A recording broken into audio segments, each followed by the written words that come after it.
Honorable Senators, allow me to make this communication. I would like to acknowledge the presence in the Speaker's Gallery this afternoon of visiting students from the University of Nairobi School of Law, Parklands campus. The students are in the Senate for a one-day academic exposition. Now, Honorable Senators, in our usual tradition of receiving and welcoming visitors to Parliament, I extend a warm welcome to them, and on behalf of the Senate and on my own behalf, wish them a fruitful visit.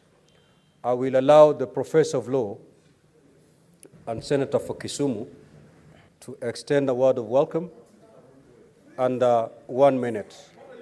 And thereafter, I will allow Senator Mungatana also under 1 minute to extend a word of welcome. Thank you, Mr. Speaker, sir, for order, Senator, for allowing me, Mr. Speaker, to invite the delegation from the University of Nairobi School of Law to the Senate. Ladies and gentlemen, senators, I want to welcome you to Senate. I am an alumni of the University of Nairobi, like many senators here. And when you take a day to visit Senate, it's an opportunity to learn not only about the bicameral system, but to understand the role of Senate under the Constitution and to see how bills are debated in Senate so that when you go back, you are able to understand what we often teach you in terms of the stages that bills go through before they become law.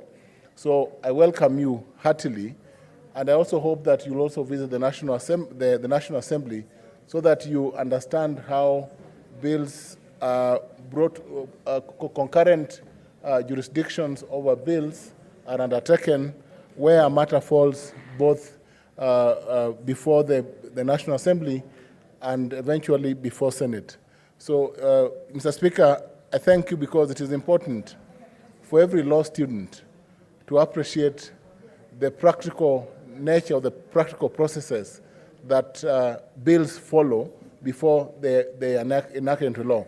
Out there, when law is unconstitutional, we often wait until laws are enacted by the Houses of Parliament before we challenge them in court. And I think the good measure is that the students will have an opportunity, one, to go understand the process of Senate, and then two, when they eventually become advocates, to understand the processes that they use now to go to court and to deal with petitions at that level. In Senate, we also have petitions. We have statements that you have read this afternoon. Statements inform the public on various public issues and also enable investigations to be undertaken on matters that are raised on the floor of Senate. I thank you, Speaker,